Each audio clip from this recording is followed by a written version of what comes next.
Bharatiya Janata party को संगठन को कोई संदेश देने की जरूरत ही नहीं है। अगेन मैं वही कहूंगा कि भारतीय जनता पार्टी ही एकमात्र ऐसी पॉलिटिकल पार्टी है, और कुछ हद तक वामपंथियों के कुछ राजनीतिक दल, जहां ये वंशवाद और परिवारवाद और इलीटवाद भी नहीं चलता है। बंगारू लक्ष्मण जैसे सामान्य पृष्ठभूमि के आदमी भारतीय जनता पार्टी में अध्यक्ष बन जाते हैं। इसके अलावा मुझे बताइए कि अमित शाह का कौन सा राजनीतिक पृष्ठभूमि है, वो अध्यक्ष बन गए। उनके बाद जेपी नड्डा बने।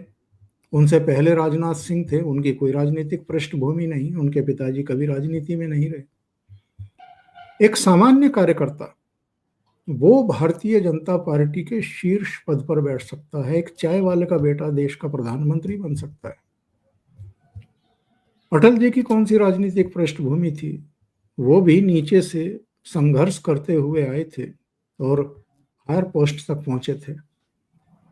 तो बीजेपी वो पार्टी नहीं है कि जहां एक खानदान के चश्मो चराग और दूसरे लोग जो हैं वो बस एक परिपाटी और परंपरा चली आ रही है कि उनके बिना वो अब उनको लगता है कि हम सांस भी नहीं ले पाएंगे। जवाहरलाल नेहरू, फिर इंदिरा गांधी अपने बेटे संजय गांधी को ले आई। संजय गांधी की अगर विमान दुर्घटना में मृत्यु हो गई तो फिर दूसरे बेटे जो व्यावसायिक पायलट थे उनको जबरन राजनीति में लेकर के आई। फिर उनकी बहू जो इंदिरा गांधी की बहुत विपरीत परिस्थितियों में हत्या के बाद जितनी डर गई थी कि अपने पति को राजनीति में नहीं आने देना चाहती थी, और एम्स के एक वॉशरूम में दोनों के बीच में जद्दोजहद हुई थी, बहस हुई थी, वो सोनिया गांधी राजीव गांधी की मृत्यु के बाद 6-7 साल तो सदमे में रही, कोप भवन में रही, गम के उसमें अवसाद में रही।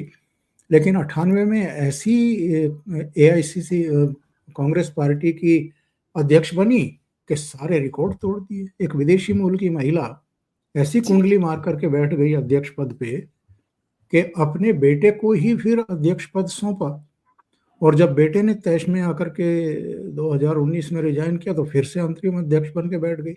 यानी किसी और के लिए गुंजाइश ही नहीं छोड़ रहे हैं। और कहने को कहते हैं कि नहीं नहीं, वो गैर गांधी परिवार के लोग भी तो हमने प्रधानमंत्री बनाए हैं, लाल बहादुर शास्त्री, पीवी नरसिम्हा राव, मनमोहन सिंह, ये सब बनाए तो हैं। लेकिन पीवी नरसिम्हा राव को छोड़ करके या लाल बहादुर शास्त्री का जो भी छोटा सा एक टर्म था उसको छोड़ करके बाकी तो सब इनके हाथों की कठपुतली रहे हैं, इनके इशारों पर नाचने वाले लोग रहे हैं। तो कहने का आशय ये है, अलग अलग राज्यों में भी हम देखें तो क्षेत्रीय दल जितने भी हैं, हरियाणा हो, पश्चिम बंगाल हो, महाराष्ट्र हो, अलग अलग राज्यों में आप चले जाइए, तेलंगाना हो, आंध्र प्रदेश हो, तमिलनाडु हो, केरल हो, हर जगह जितने भी क्षेत्रीय दल हैं, एक दो को छोड़ दें तो अधिकांश में यही वंशवादी रोग जो है वो लगा हुआ है। तो एक नई राजनीतिक संस्कृति जो है वो पनपी है भारतीय जनता पार्टी की अगुवाई में, और उसको हम आगे बढ़ते हुए देख रहे हैं।